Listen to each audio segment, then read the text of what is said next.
नारायण। सुखदेव जी की स्थिति कुछ वैसी ही थी जैसे श्री राम जी की थी योग वासिष्ठ में। व्यास जी के उपदेश का कोई प्रभाव नहीं पड़ रहा था। गुरुकुल से पढ़कर आए, बृहस्पति जी के गुरुकुल से, लेकिन वैराग्य भाव में ही सदा रहते थे। बृहस्पति में भी उनकी पूरी आस्था नहीं हो पा रही थी। कहते थे तो प्रपंच में फंसे हैं, गृहस्थ हैं। शिव को, विष्णु को भी वे प्रपंच में फंसा हुआ देख रहे थे। व्यास जी के उपदेशों का उनके ऊपर कोई प्रभाव नहीं पड़ा। एकांत में व्याकुलचित, उदासीन पड़े रहते थे। तो उन्हें चिंतित देखकर व्यास जी ने कहा, किस लिए व्याकुल होते हो? मेरे रहते तुम्हें किस बात की चिंता है? कहे कि यदि मेरे उपदेश से तुम्हें शांति नहीं मिलती तो राजा जनक के पास जाओ मिथिलापुरी में, वे तुम्हारे मोह का नाश करेंगे।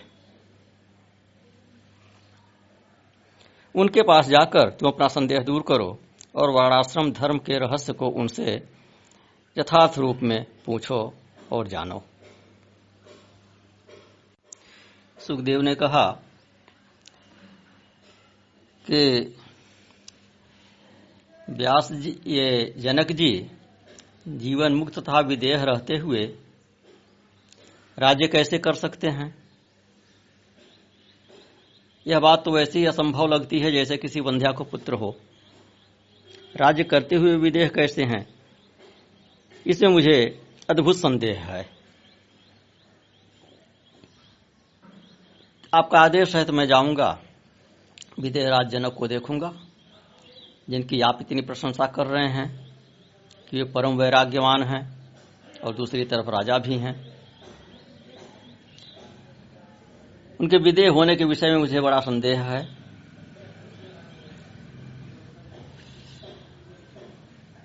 भला भोगा हुआ भोग अभोग कैसे हो जाएगा? किया हुआ कर्म अकर्म कैसे हो जाएगा? इंद्रियों का सहज व्यवहार कैसे छोड़ा जा सकता है राज्य करते हुए?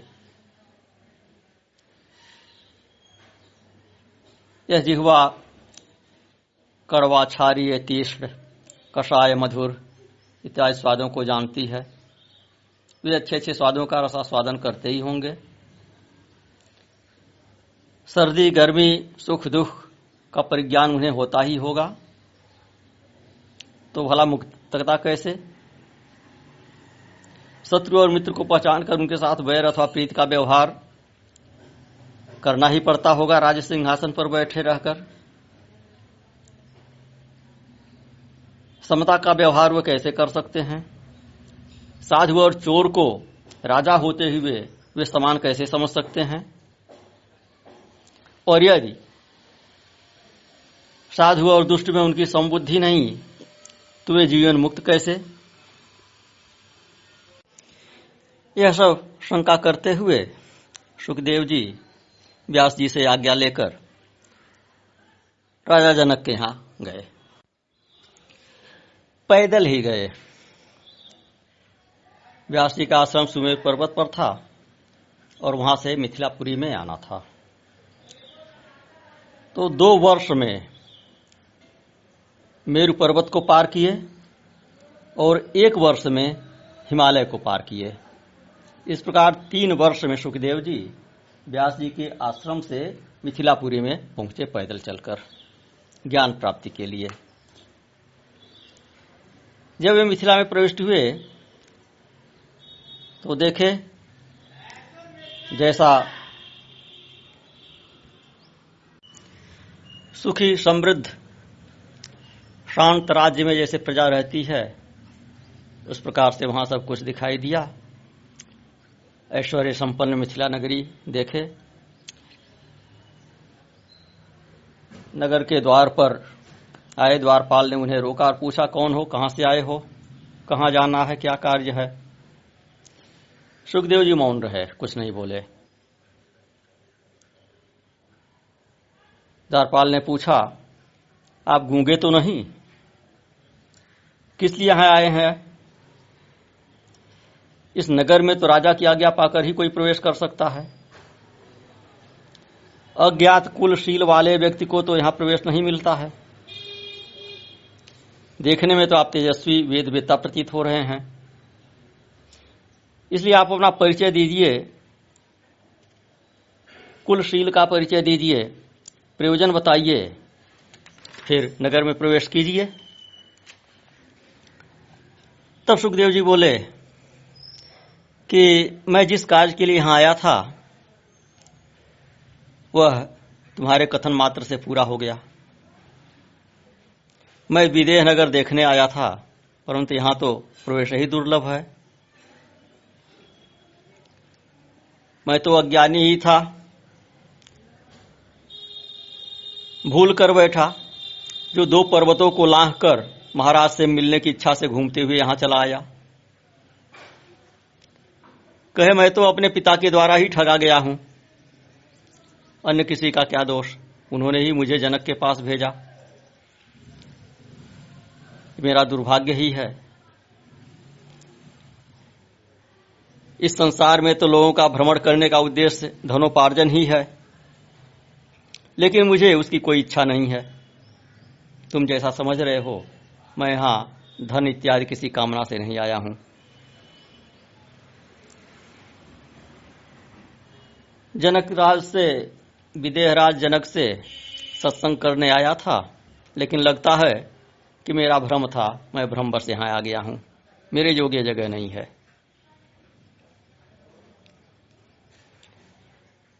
फिर भी मैं तो निराश होकर भी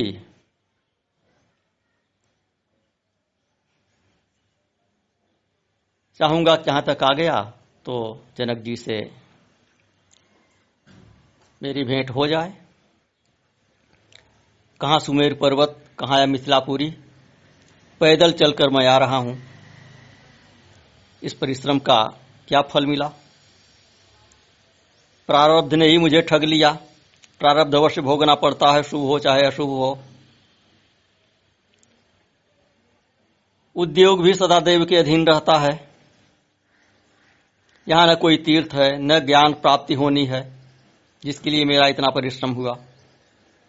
मैं तो महाराज जनक का विदेह नाम सुनकर उत्सुकता से यहां आया था, किंतु उनके नगर में प्रवेश करना भी निषिद्ध है। ये सब कहते हुए फिर सुखदेव जी चुप हुए। तो द्वारपाल को लगा कि कोई ज्ञानी श्रेष्ठ ब्राह्मण है, तो उसने फिर उनको अनुमति दिया कि ठीक है, आप नगर में प्रवेश करिए, जहां इच्छा हो वहां भ्रमण कीजिए। मैंने जो आपको रोका था वह मेरा अपराध हुआ, उसके लिए आप क्षमा करें। तो सुखदेव जी फिर नगर में प्रवेश किए। द्वारपाल ने पुनः प्रश्न किया, विप्रदेवता बताइए, सुख क्या है, दुख क्या है, कल्याण चाहने वाले पुरुष का कर्तव्य क्या है, शत्रु कौन है, मित्र कौन है? तो सुखदेव जी बोले, सभी लोकों में सर्वत्र द्वैविध्य रहता है। 2 प्रकार के लोग होते हैं, मनुष्य भी 2 प्रकार के हैं, एक रागी, दूसरा विरागी। उन दोनों के मन भी 2-2 प्रकार के होते हैं। उनमें भी विरागी 3 प्रकार के होते हैं, ज्ञात, अज्ञात, मध्यम।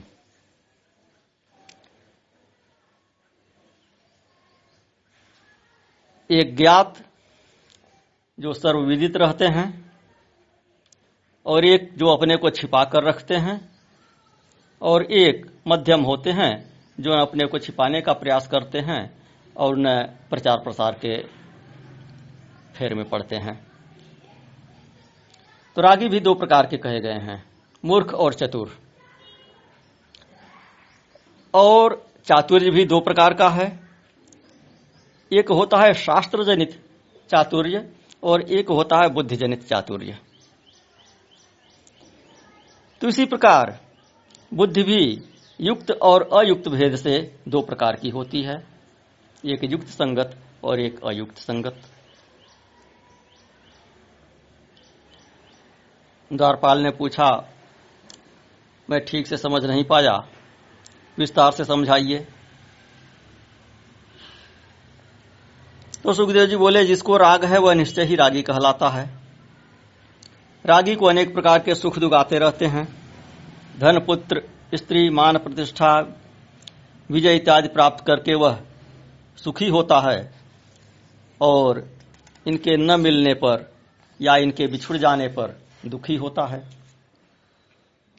अतः जैसे सुख प्राप्त हो सके वैसा उपाय करना, सुख के साधन का संग्रह करना, सुख में विघ्न डाले जो उसे शत्रु समझना, जो सुख की वृद्धि करे वह उसे मित्र समझना, यह सब रागी पुरुषों के लक्षण हैं। चतुर मनुष्य मोह में फंसता नहीं है, मूर्ख सर्वत्र आसक्त रहता है। विरागी तथा आत्माराम पुरुष को एकांतवास, आत्मचिंतन, वेदांत शास्त्र का अनुशीलन, यह सब करने से सुख होता है। सांसारिक विषयों की चर्चा विरागी लोगों के लिए दुख रूप है।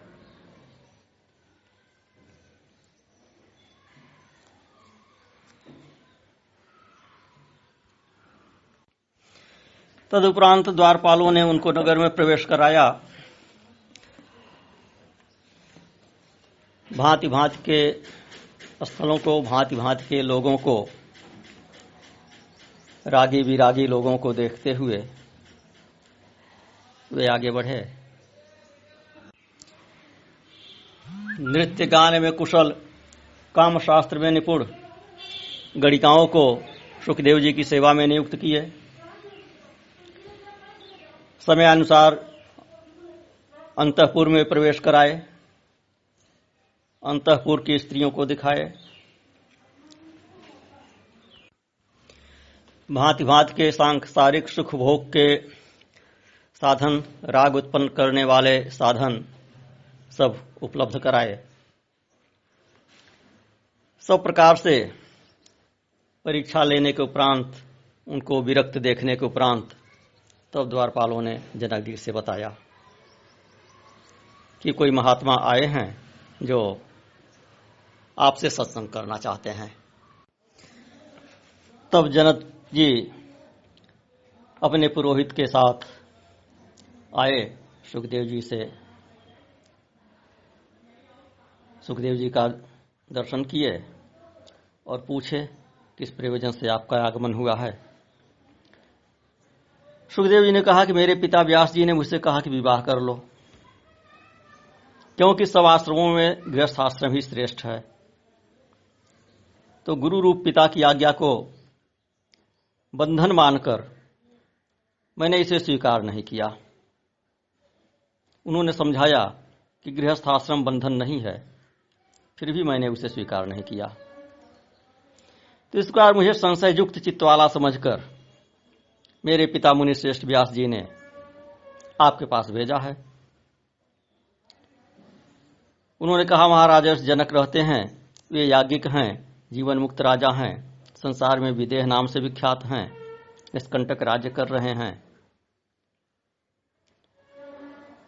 वे राज्य करते हुए भी माया के जाल में नहीं बंधते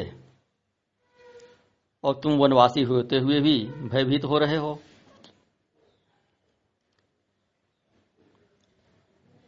तो कहे मेरे पिता कि या तो विवाह करो अथवा अभी भी संदेह तुम्हें है तो जाकर उन राजा जनक से पूछो, वे राजा तुम्हारे मन में उत्पन्न संदेह का समाधान करेंगे। उनसे उपदेश प्राप्त करके तुम पुनः मेरे पास चले आना। तो महाराज मैं उन्हीं के आदेश से आपकी पुरी में आया हूं। मैं मोक्ष का अभिलाषी हूं, जो कार्य मेरे लिए उचित हो वह बताइए। तप, तीर्थ, व्रत, यज्ञ, स्वाध्याय, तीर्थ सेवन, ज्ञान, इनमें से जो मोक्ष का अच्छा साधन हो वह आप मुझे बताइए। जनक जी बोले कि विप्र को उपनयन संस्कार के उपरांत वेद शास्त्र का अध्ययन करने हेतु गुरु के सानिध्य में रहना चाहिए। वहां वेद शास्त्रों का वेद वेदांत का अध्ययन करके दीक्षांत गुरु दक्षिणा देकर वापस घर लौटकर विवाह करके पत्नी के साथ गृहस्थी में रहना चाहिए। गृहस्थी में रहते हुए न्यायोपार्जित धन का अर्जन करे, संतुष्ट रहे, किसी से कोई आशा न रखे, पापों से मुक्त होकर अग्निहोत्र इत्यादि कर्म करे। पुत्र पौत्र हो जाने पर समयानुसार वानप्रस्थ आश्रम में प्रवेश करना चाहिए।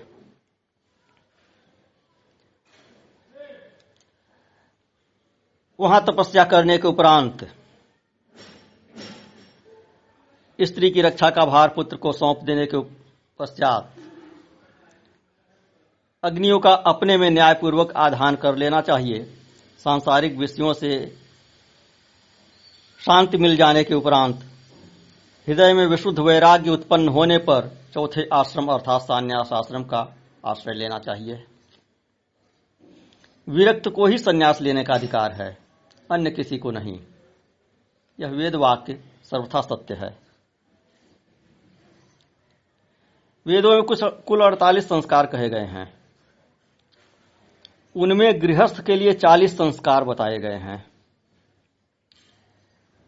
और मुमुक्षु के लिए श्रम दम आदि 8 संस्कार कहे गए हैं। श्रम दम नियम आसन प्राणायाम प्रत्याहार धारणा ध्यान समाधि अष्टांग योग जिसे कहते हैं। तो जनक जी ने कहा कि एक आश्रम से क्रमशः दूसरे आश्रम में जाना चाहिए, सीधे सीधे छलांग नहीं लगानी चाहिए।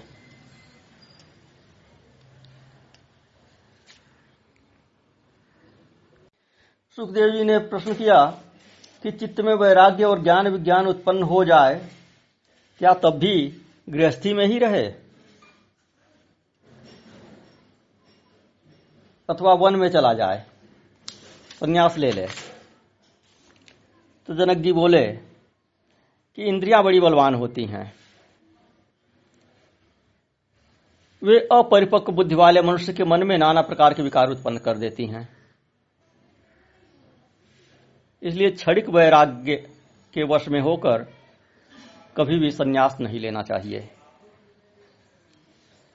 यदि मनुष्य के मन में भोजन की, शयन की, सुख की, पुत्र की इच्छा बनी रहे तो वह सन्यासी होकर भी इन विकारों के उपस्थित होने पर क्या कर पाएगा? वासनाओं का जाल बड़ा कठिन होता है, वह शीघ्र नहीं मिटता।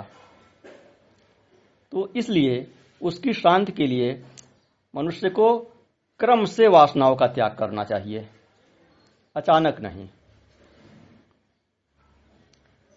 ऊंचे स्थान पर सोने वाला मनुष्य ही नीचे गिरता है, नीचे सोने वाला कभी नहीं गिरता। तो यदि संन्यास ग्रहण कर लेने पर भी भ्रष्ट हो जाए तो उसके लिए पुनः कोई मार्ग नहीं होता है।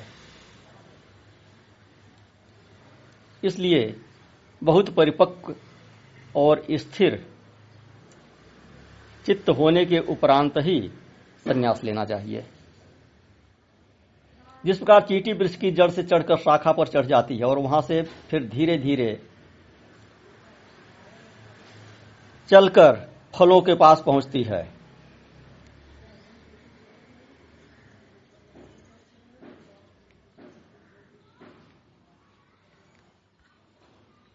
उसी प्रकार धीरे धीरे ज्ञान वैराग्य में बढ़ोतरी करनी चाहिए। गृहस्थ से संन्यास की ओर अग्रसर होना चाहिए। मन अत्यंत प्रबल है, यह अजितेंद्रिय पुरुषों के द्वारा अजेय है। इसलिए आश्रमों के अनुक्रम से ही इसे क्रमशः जीतने का प्रयत्न करना चाहिए।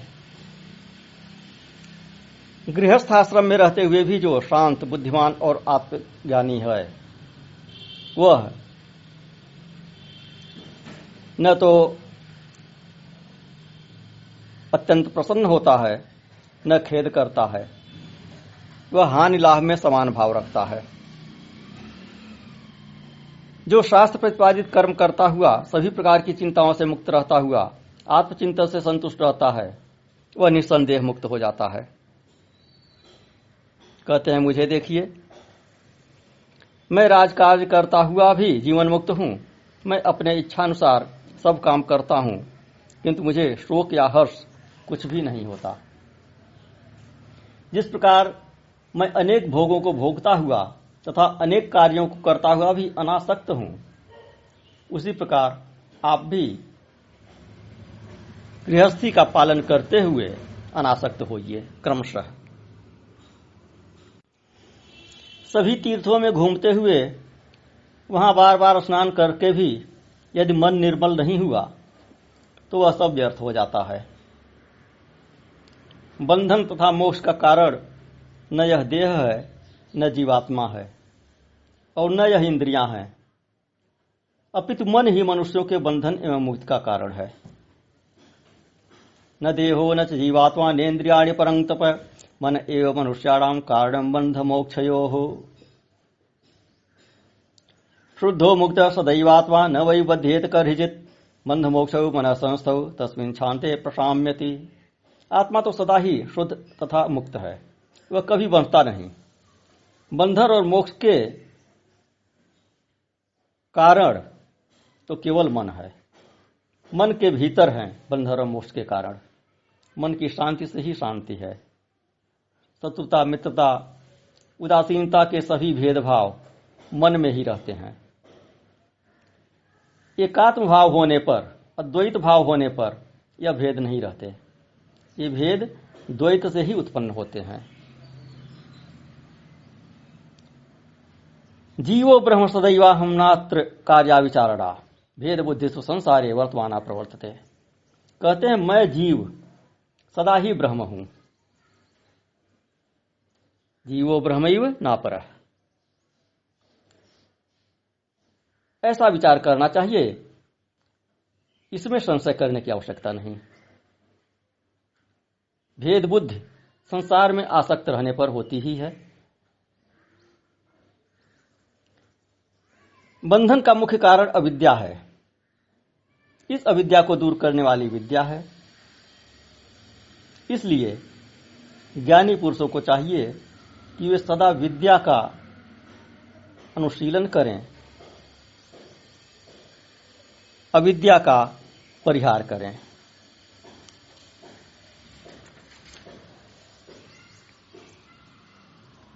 गुणागुणेषु वर्तन्ते तत्त्वान् संजते। गुणागुणेषु वर्तन्ते इति मत्वा न सज्जते।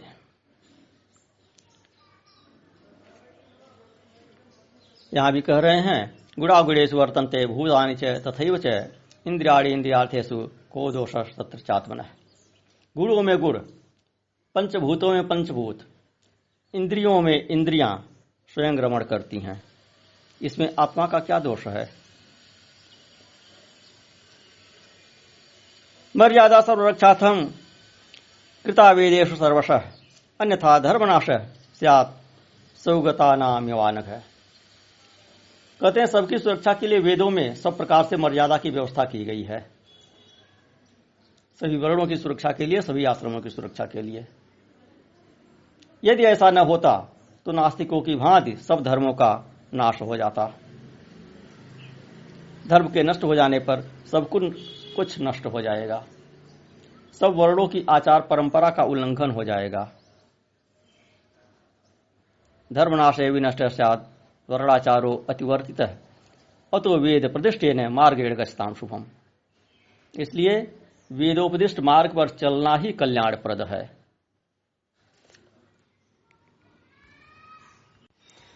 फिर यज्ञ इत्यादि में वैदिक हिंसा के संबंध में सुखदेव जी ने प्रश्न किया। बोले, वेद धर्मों में हिंसा का बाहुल्य है।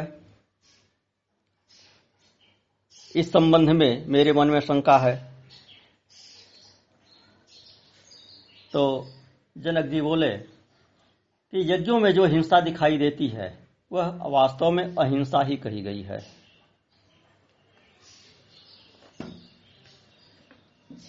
वेदोक्त हिंसा को अहिंसा समझना चाहिए। रागी जनों द्वारा जो हिंसा की जाती है वह हिंसा है। अनासक्त जनों के द्वारा जो यज्ञ इत्यादि के लिए हिंसा की जाती है वह उससे हिंसा नहीं है, वह अहिंसा है। कर्म राग रहित तथा अहंकार रहित होकर यदि किया जाता हो तो उस कर्म को न किए हुए के समान कहा गया है। इसलिए रागी गृहस्थों के द्वारा जो यज्ञ में हिंसा होती है वह तो हिंसा है, किंतु जो कर्म राग रहित तथा अहंकार शून्य होकर किया जाता है, जो निष्काम यज्ञ किए जाते हैं, उसमें जो हिंसा होती है वह हिंसा नहीं है, वह अहिंसा है। राजा जनक ने कहा कि आप अपने पिता का साथ त्याग कर वन में जाना चाहते हैं तो वहां भी हिरण इत्यादि पशुओं के साथ आपका स्नेह संबंध हो जाएगा। मनुष्य का प्रेम छोड़ेंगे, पशुओं से प्रेम हो जाएगा। जड़ भरत का उदाहरण देखिए, हिरण से उनका स्नेह हो गया, अगले जन्म में फिर हिरण होकर उत्पन्न होना पड़ा। पृथ्वी जल आदि महाभूत सर्वत्र विद्यमान रहेंगे, आप निःसंग कैसे हो सकते हैं? भोजन की चिंता रहेगी ही तो निश्चिंत आप कैसे रह सकते हैं? वन में दंड मृग चर्म की चिंता बनी रहेगी।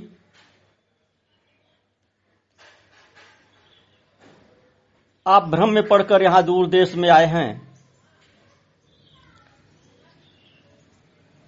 मैं राज्य कर रहा हूं, मुझे कोई संदेह नहीं है। मैं सुख से भोजन करता हूं, सुखपूर्वक शयन करता हूं, लेकिन मैं बद्ध नहीं हूं, इस भावना से मैं सर्वदा सुखी रहता हूं। आप मैं बद्ध हूं इस शंका से सर्वदा दुखी रहते हैं। कोई बंधन नहीं है, आपके पास न कोई राज्य है, न कोई संपत्ति है, न कोई परिवार है, फिर भी आप अपने को बंधन युक्त मान रहे हैं, इसलिए आप दुखी हैं। मेरे पास सब कुछ है लेकिन मैं बंधन मुक्त मान रहा हूं, इसलिए मैं सुखी हूं।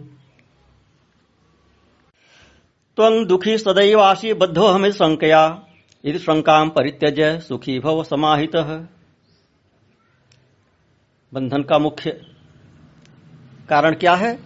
देहोऽयं मम बंधोऽयं न ममेति च मुक्तता तथा धनं गृहं राजं न ममेति च निश्चयः। यह शरीर मेरा है, यही बंधन का कारण है। यह मेरा नहीं है, ऐसा निश्चय कर लीजिए तो यही मुक्ति है। इसी प्रकार सभी चीजों में समझना चाहिए। यह गृह, यह संपत्ति, यह राज्य, यह वस्तुएं, ये संबंध, ये सब मेरे हैं, यह बंधन है। और यह सब मेरे नहीं है, यही मोक्ष है। इसीलिए यज्ञ के अंत में, पूजा इत्यादि के अंत में समर्पण करते हुए कहा जाता है, इदं न मम, इदं अग्नये इदं न मम, इदं इंद्राय इदं न मम, न मम। यह मेरा नहीं है। तो जो दान दक्षिणा इत्यादि देते समय पुरोहित लोग आप लोगों से उच्चारण करवाते हैं, इदं न मम अंत में जो कहलाते हैं, तो वह इसी मोक्ष की भूमिका है। वहां जो अल्प त्याग आप करते हैं दान दक्षिणा के रूप में, तो वही भावना अन्य समस्त वस्तुओं में रखिए, सभी संबंधों में रखिए, पूरे संसार में रखिए। इदं न मम, यह सब मेरा नहीं है। तो ममत्व ही बंधन है और मेरा नहीं है ऐसा विश्वास कर लेना ही मुक्ति है। तो इस प्रकार जनक जी से उपदेश पाकर सुखदेव जी संतुष्ट हुए और वापस आए अपने पिता व्यास जी के पास। उनकी आज्ञा का पालन करते हुए एक पीवरी नाम की कन्या से विवाह किए। उनके 4 पुत्र भी हुए, जिनका नाम था कृष्ण, गौरप्रभ, भूरि और देवश्रुत। और एक कन्या भी हुई जिसका नाम था कीर्ति।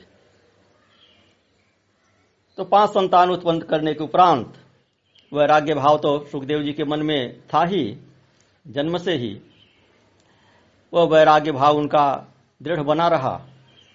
और 5 संतान उत्पन्न करने के उपरांत पुनः पिता की आज्ञा लेकर संन्यस्त होकर कैलाश पर चले गए। व्यास जी पुनः चिंताकुल, पुनः शोकाकुल पुत्र मोह से हा पुत्र करने लगे। लोगों ने समझाया उन्हें कि ब्रह्म ज्ञान रखने वाले सुखदेव के लिए आपको चिंता नहीं करनी चाहिए, आप स्वयं ब्रह्मज्ञानी हैं। शोक उनका दूर नहीं हो रहा था व्यास जी का। तो शंकर जी साक्षात प्रकट हुए और उन्होंने आशीर्वाद दिया कि आपके पुत्र की छाया सदा आपके साथ रहेगी, जिसे आप सदा विद्यमान देख सकेंगे। और शंकर जी ने व्यास जी को उपदेश भी दिया वैराग्य का। तदुपरांत व्यास जी सुखदेव की ओजस्विनी छाया का दर्शन किए। शंकर जी वहीं अंतर्धान हो गए। व्यास जी वापस अपने आश्रम में आए।